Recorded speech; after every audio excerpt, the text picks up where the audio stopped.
How you doing, everybody? Hey, it's Bill from the Edge of Eternity. Wrapping up another repair on my F-150.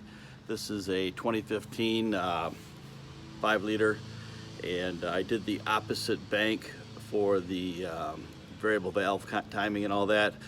But I had a little problem with a connector, and I'm going to replace it today. So I want to show you a new technique, or not new, but something new to me, that I'm going to try in soldering these wires together. So stand by. Okay, the way I see it, the hardest part about this project will be to strip these wires. I think everything else will be pretty simple. But here's the two wires. Hopefully you can see them. Pretty small gauge wires. I don't know, maybe they're, I don't know, 14, 16 gauge, maybe smaller. I'll let you know in a minute.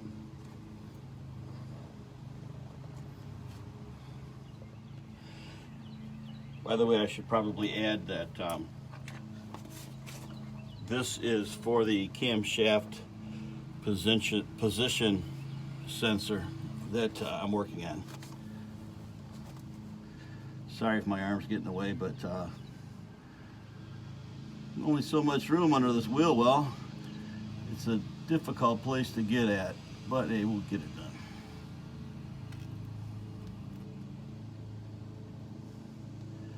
I think this is more like 18 gauge. Pretty small.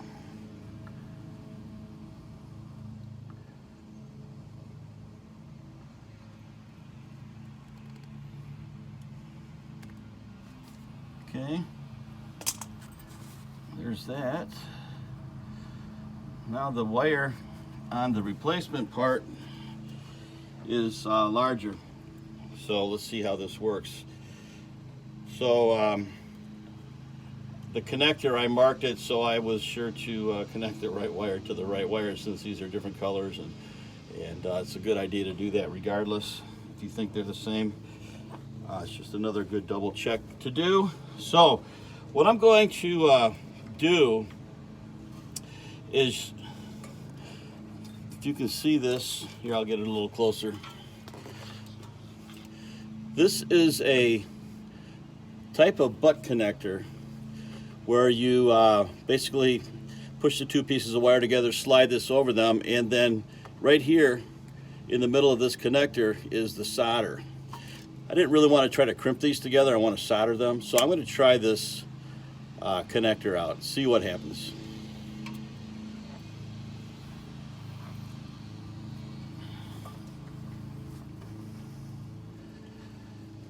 Kind of have to open these wires up just a tad so you can get them to basically intersect with each other.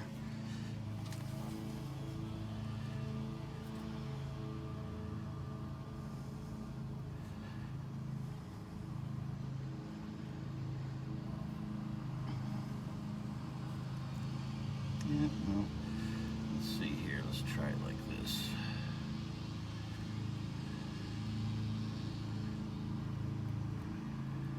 A little bit easier.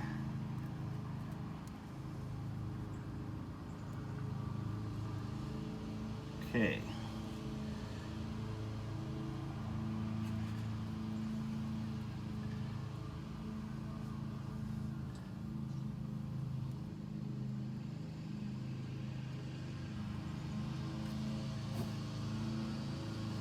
That looks pretty good.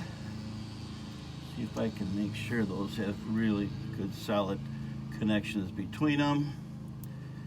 All right, I think that looks pretty decent. Now, the next trick is to do this without frying my fingers. Whoops, hang on.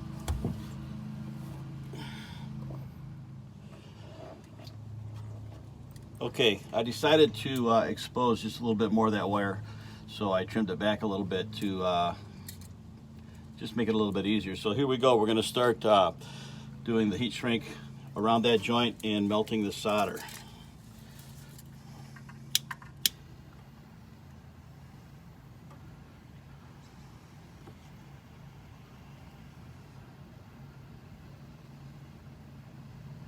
Oh yeah. Yeah, man, there it goes.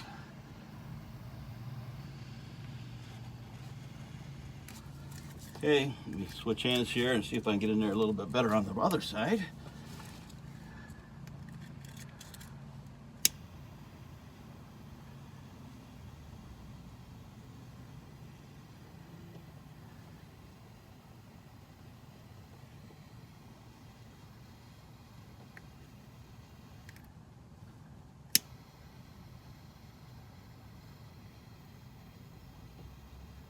Get that solder flowing a little bit more. I don't know about you guys, but I like to use solder anytime I can on these joints. Any kind of joint like this doesn't. If you can do it, it's just better. Crimping is great too. I do that a lot as well, but I just feel more secure, especially with something like this. It's not that easy to get to. Doing it with solder. So, see, I'm going to give it a little bit of a tug test. That feels good. Try to stick my fat head in there. Give that solder just a little bit more.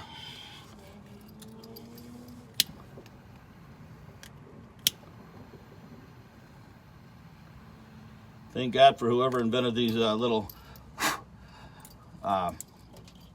butane torches. They're awesome. All right, so that's wire number one. Get a little bit more tightened up down here on the bottom. And then I'm going to put another larger, thicker piece of heat shrink over that joint. This gets exposed to quite a bit of heat being so close to the engine like this, so I'm going to also try to run up to the auto parts store and get some heat tape of some type that I can put on this just to protect it a little bit more. I think I'm fresh out with that stuff right now, so I got this is a Motorcraft connector, and I bought it through O'Reilly's. Just ordered it online and picked it up next day. Okay.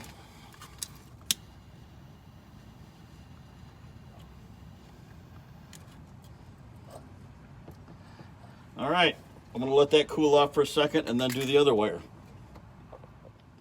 All right, I got these wires stripped back, didn't bother showing you that stuff. So let's try to get a good, I'll call it an interlock between these two separate wires that we're splicing together here.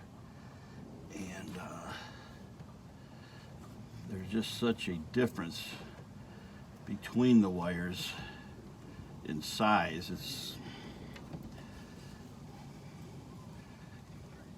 You know what, I'm gonna do it like I did it last time. Worked pretty good.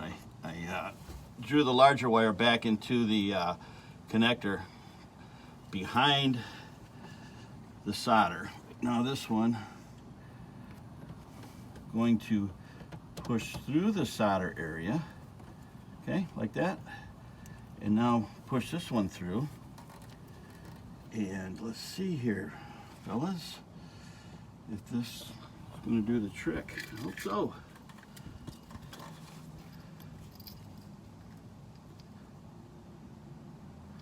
Seems pretty good.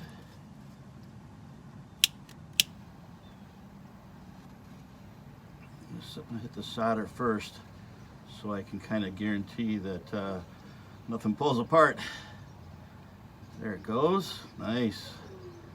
Wish you could see it. Maybe I'll do a shot on the bench for you just so you can see how this works.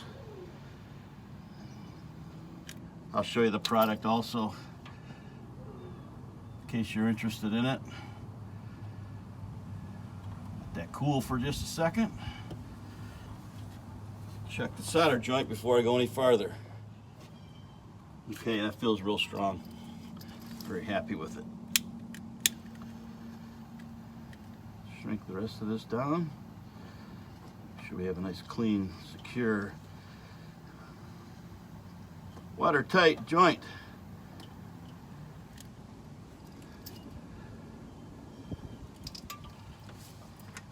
Now, let's put this additional piece of heat shrink over this. So now I'm going to start from the top because I think I would have got a better result the first time around if I had done that. Because it did slip down just a little bit. It's good, it's okay, but I was like, it's pretty close. And this heat shrink is just enough to cover the whole connector. So,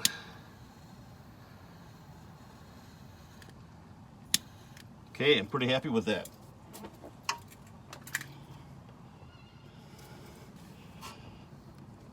Okay, here's the cam position sensor that that connector is going to go to.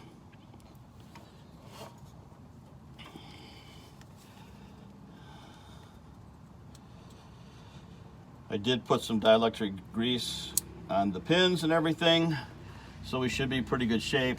Now all I got to do is I'm going to get that tape. I'm going to wrap this up a little bit better. I could have shortened the wires, but I thought if I ever have to take this thing off again, I don't want it to be so short. But anyways, I'll catch up with you in just a little bit. Hey everybody, how you doing? I'm going to give you a little demo on how those self-soldering connectors work out, okay?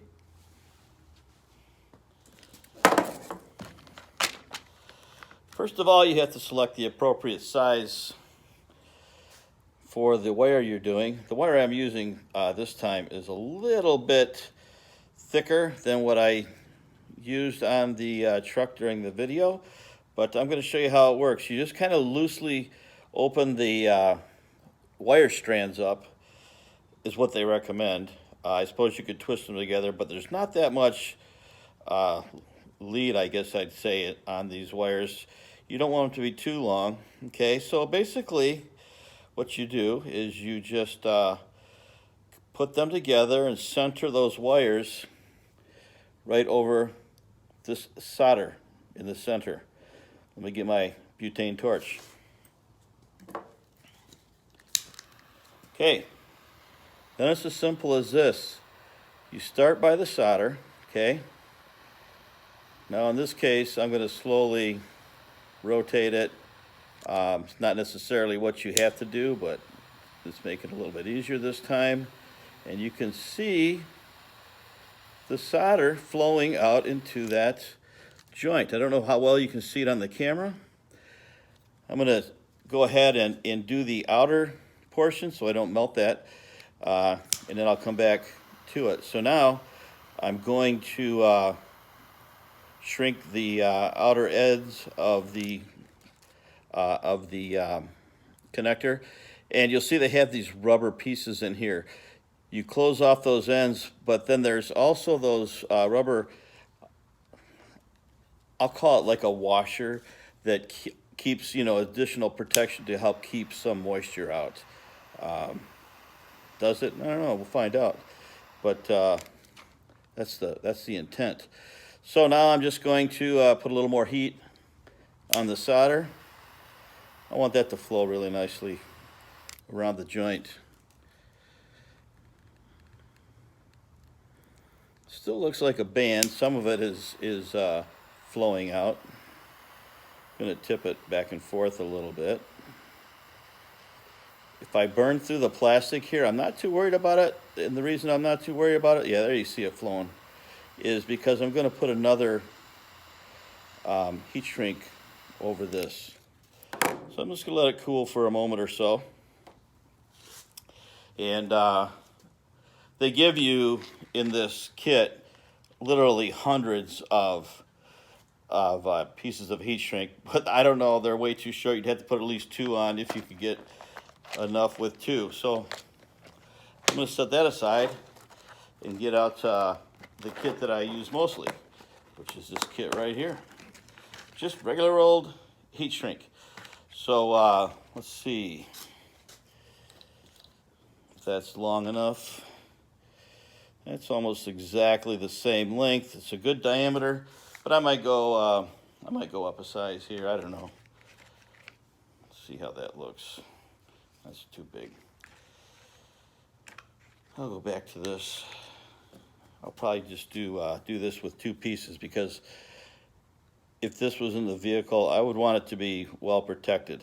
So basically I'm going to come just past the edge of the solder joint, okay? And let's shrink this down across the wire.